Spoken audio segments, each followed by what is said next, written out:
Dans cette présidentielle, on a trouvé un point commun entre Emmanuel Macron, Marine Le Pen et Éric Zemmour, et ça concerne la redevance télévision. La redevance, ce sont les 138 € que vous payez chaque année si vous possédez une télévision, et cette somme, elle sert à financer les télés, les radios publiques et également l'INA, l'Institut National de l'Audiovisuel. On résume les propositions des candidats sur le sujet.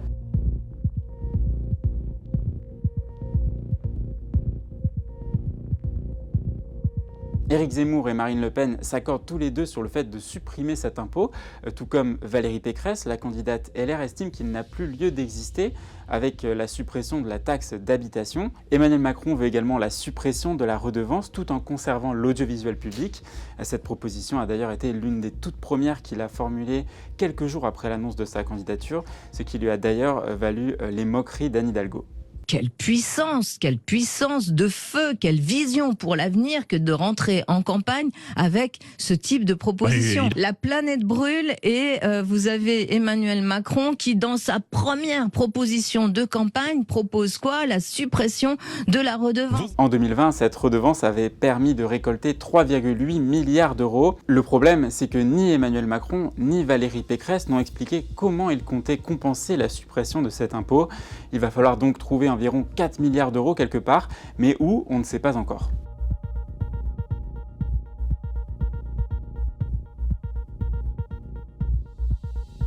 Pour Marine Le Pen et Éric Zemmour, la donne est différente, puisqu'en plus de vouloir la suppression de la redevance, ils réclament tous les deux la privatisation de l'audiovisuel public, ce qui réglerait en partie la question de son financement. Il y a quelques différences toutefois entre les deux candidats d'extrême droite. Marine Le Pen veut tout privatiser, sauf l'audiovisuel d'outre-mer, Arte et l'INA, tandis qu'Éric Zemmour veut privatiser France Inter et France 2, mais conserver un pôle autour de la culture et un autre autour de l'international.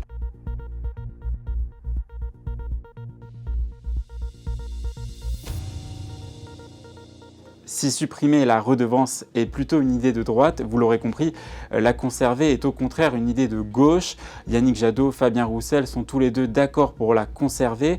Jean-Luc Mélenchon propose quant à lui une redevance dite progressive, c'est-à-dire qu'elle serait déterminée en fonction des revenus. Anne Hidalgo va plus loin en proposant une redevance dite universelle, c'est-à-dire payée par l'ensemble des Français et non pas ceux qui possèdent un téléviseur. Un impôt qu'elle estime plus juste, alors qu'aujourd'hui on consomme la télé à la fois sur mobile, tablette et évidemment sur télévision.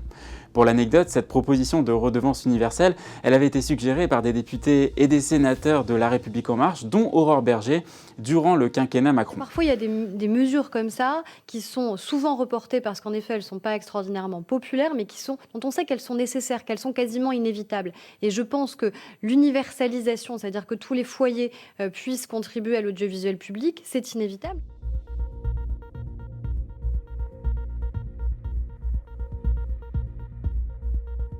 Les autres candidats ne se sont pas prononcés sur ce sujet. Le HuffPost a sollicité les équipes de Nathalie Arthaud, Philippe Poutou, Jean Lassalle et Nicolas Dupont-Aignan et aucun d'entre eux n'a souhaité s'exprimer.